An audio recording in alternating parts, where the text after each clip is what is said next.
Hello everyone, I am Drishti Das and welcome to our podcast.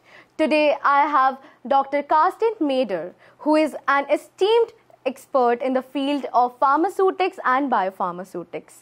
Sir has remarkable contribution in the field of pharmaceutics. He has published over 260 peer-reviewed articles, edited a book, and also have been part of several editorial boards. Sir is currently serving as the professor and the head of Martin Luther University in Wittenberg, Germany. How is the order of the university? Did you like our university? Yes, I'm impressed by the number of students, by the facilities, and it's a pleasure to be here. So we are working, for example, of controlled release medications, which are used to that you get a release rate over 6 months for cancer patients, for example. We are trying to develop new systems to treat unmet medical needs, for example, to make drug delivery to the eye or to the inner ear. And what is specific for our research is that we have a very close cooperation with the hospital, with the medicine, and we are really looking for translation. So one of our formulation is now going into clinical trials against periodontitis. Let me also tell you, Sir has best owed with the prestigious awards like the Shield Award that was awarded to him from the Pharmaceutical Society of Germany and the Hugo Junkers Innovation Award. What initially inspired you to take up your career in the field of pharmaceutics and biopharmaceutics? Yes, as a pharmacy student, I recognized that I'm very much interested in research, and so I was looking for an academic career. That's why I was making a PhD. Then I was spending a time as a postdoc actually in radiology in US, which was paid by the German government. Then I returned to Germany and I had a grant to make the habilitation, which is required in Germany to become a professor. Then I was looking for a position, and it was not really at the first time successful. And then was a very good offer from the pharmaceutical industry. So I was going to Switzerland, and I was working in a big pharmaceutical company at Hoffmann La Roche in Basel, Switzerland, on really projects which later became a drug product. So I know, and I do not regret this time. And finally, I got the call from the Martin Luther University for full professorship to Halle since 2003.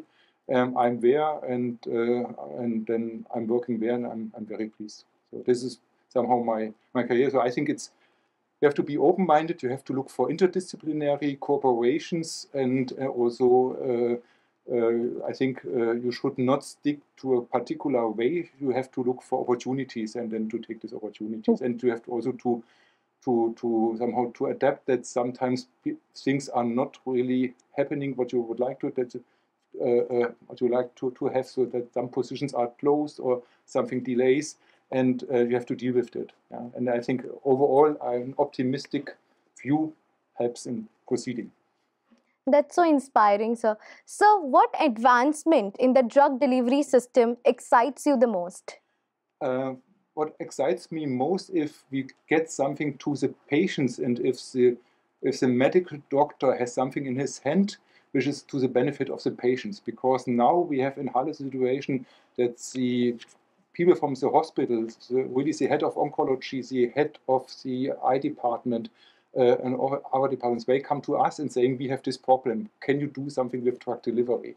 And I think that's really what is pushing me forward to look at this. And that's why I'm looking really for translation, and I'm going away from the priority for publications, because for drug delivery systems, it's easier that you get a publication with 2 drugs and 3 imaging agents inside, which is very complex in an antibody, but it's too expensive and too complex to be produced. So we are looking for simple systems which are better than the existing one, which somehow overcome unmet medical needs, and try to transfer this into really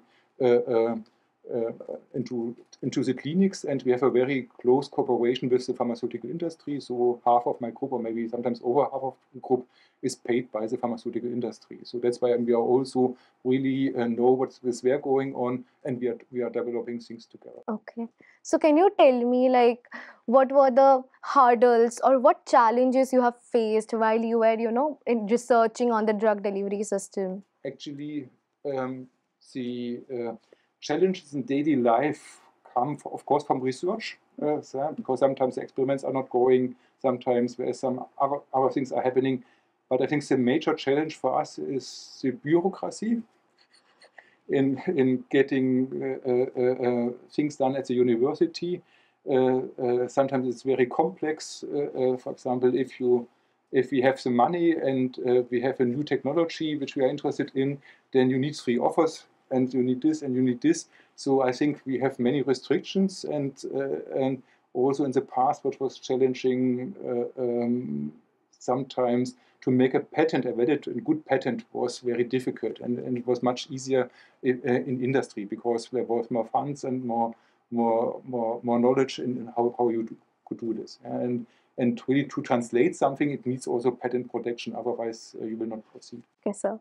It was so nice knowing all these things. Sir, I also want to ask you, like, how can you like inspire students to take up pharmaceutics? Like why, like how will student get so much inspired or get excited for the field of pharmaceutics? Why should they take up this career?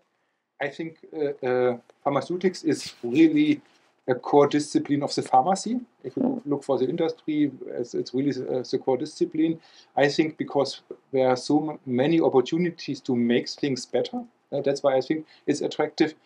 Also, we face challenges, so we have to go away from systems which are not biodegradable, going away from polyacrylates, for example, for indirect coating. We have to look for sustainability, and there are options, and also the industry is developing new excipients. So I think right now we have very exciting times, and also we have new molecules. We have RNA, which is really a huge field. Also, we are looking for local applications. So there are many important things are going on in parallel, and I think it's we have high requirements and demands, but we have also very high opportunities. So as we like know in today's world, AI is very much, artificial intelligence is very much hype. So do you think artificial intelligence is somewhere affecting or helping this one controlled release? Yes, of course it affects already also drug delivery. Yes, you need a lot of data to doing this.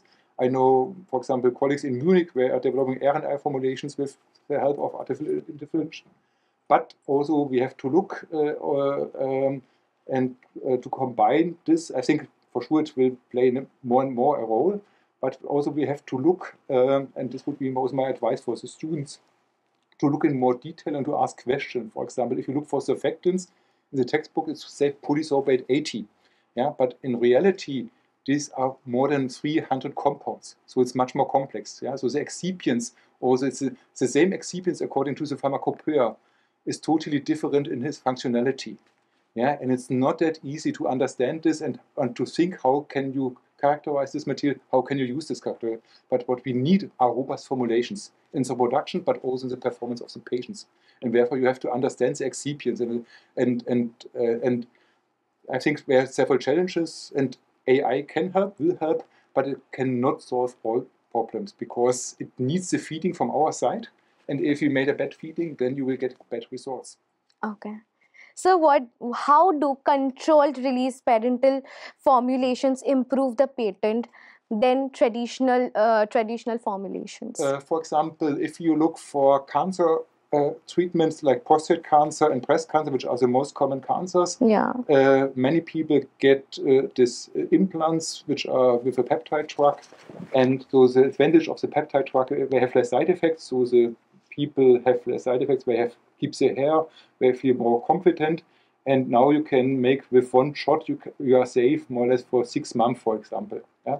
And this is, of course, one advantage. Another thing is what is also a need are the macular degeneration, so the people get older, and this is very expensive. And the moment we have the Novartis formulation, which is injected monthly, and we have already new formulations which need to be injected less frequently, or Roche developed systems with a chamber which has to be refilled. Yeah? And of course, as a patient, you would not like to have a syringe injection into the eye every month.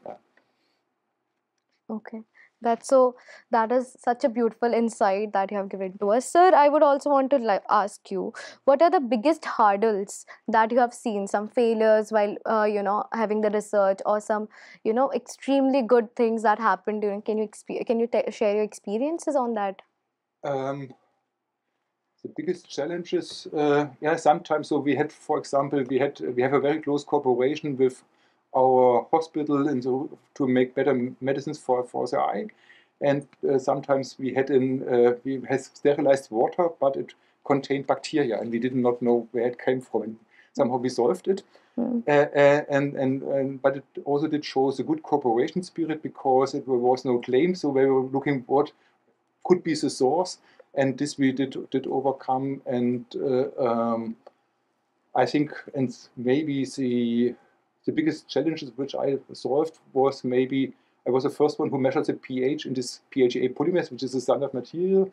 And also, as I said, we developed, for example, for the risperidone, something which does not have this lag time. So we have several examples where we think we are better than the market product. And of course, this is something where you can say, yeah, that's good. Then this is what we would like to achieve. Yeah. That was really, really nice. So, can you tell me what are the qualities or skills you emphasize to your students, so that our audience also get to know about Yes. those, and take up the career of pharmaceutics? I think you should never stop in asking. You should Mm. also be very careful what you are reading, because we have so many publications, and the publication number is increasing, and more increasing after AI came on the market, actually. I think you have to be critical and not believe everything what is written, because sometimes it's also contradictory, and you have to question, and to question yourself, and also to question also your professor. You should not see the professor as somebody who talks from above. You should, of course, have your own input also. And I think really progress is that you have a discussion in between. Yeah? So I learn from my PhD students a lot, and I hope something we will also learn from my side. But Yeah. I'm not the professor who is telling, but who is trying to get good people, but also people with their own mind. And I think this makes sense. And also, you have to work interdisciplinary. Yeah, we have in the group, we have people from engineering, we have from biology, inside from medical physics in the own group, because we're also making transfection. And I have not really a clue about cells. It's not my topic. I'm a formulation specialist. Okay. And also we can cooperate with the people from the hospital, but we also speak the language for chemistry and physics. Yeah, and this is special for pharmacy. So the gap between chemistry and medicine is much larger, and the pharmacy is in between. Yeah? And I think if the people have this attitude, and then it's okay. And what I'm also requiring is that the people know what they are doing. So if they measure something, it's not just push a button and then the results come out. You should understand the principle, and you should also understand the limit of the method which you are using. Because, for example, if you are measuring particle sizes, you should not be surprised using 3 different techniques that you get 3 different answers. Every answer is right, because the measuring principle is different. Okay, sir. That was so nice. That was so nice. I think our audience will get some insight from this and take up pharmaceutics as a career when they go ahead in their life. Sir, as of now, we know AI, artificial intelligence, is very hyped. So, do you think somewhere it's affecting the careers of students? Because nowadays, students do not want to ask questions, or hesitate to ask, because they think AI will somewhere help them. Do you think it is affecting the students, or having, or it is profiting them in some ways? I think I should see it as a tool which should be used, and the students should be trained. Yeah, it's used for publications. It's also used in writing thesis, but you should be careful in writing this. And also, what we see already also in Germany is sometimes the theses are not good because they are written because input was wrong. And I think it challenges both sides for the teachers also. So I think we should have more examinations face by face to avoid the overuse of this. But I also see it can be used, and also see professors and I myself are using it, and also we are citing that we have been used it. So it's a tool, and it should be used for sure. But it should also be, we should ask the quality, and we should make careful use of it. Are there any limitations in your field? The limitations are, of course, I think we have many times very good preclinical data, and then you have the so-called valley of death to make the transition into clinics. Because if you really enter into the clinics, you need an approved protocol and you need several €100,000 or even more. So a lot of money. And this is, you need GMP quality, you need all these regulations. And this is where the majority fails. And we have also polymer since years, we have a patent on it, and we do not proceed because we don't have the money or we don't have the labs which can synthesize it under GMP. So this is very, very challenging. Okay, so it was very, very nice listening to you, your experiences, your way, your field of study. Thank you so much, sir, for being with us and openly answering us. Thank you so much. It was very inspiring and we had a very meaningful insights knowing from this study of pharmaceutics and biopharmaceutics. I would like to thank you also organizers for inviting me, and also maybe if you have a look on the website what we are doing also in Halle, we have a master course, for example, in English and pharmaceutical biotechnology, and also we are looking quite often also for PhD students and postdocs, so maybe it's a place for you, and thank you very much for asking and for your interest. Thank you so much, sir. I hope our students, our audience will look forward to this university, Martin Luther University in Halle. Thank you so much. Thank you, everyone.